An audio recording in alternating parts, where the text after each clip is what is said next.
ভাই আমার বাইকটা একটু দেখেন ভাই, আমি একটু প্রস্রাব করতে যাচ্ছি।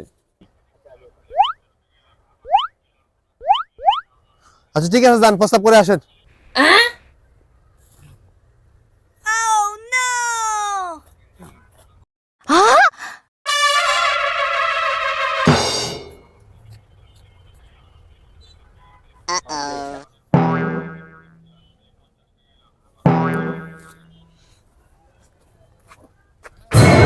এ ভাই আপনাদের বললাম না বাইকটা দেখতে, আর বাইক কই? এই মিয়া কিসের বাইক ফাইজলামি করেন? এই তুই বাইক দেখছো? আরে না, উনি তো কোনো বাইক নিয়ে আয় নাই, খালি আইছেন আপনি। ওই মিয়া বাইক এখানে লুকায় রাখছেন আপনি?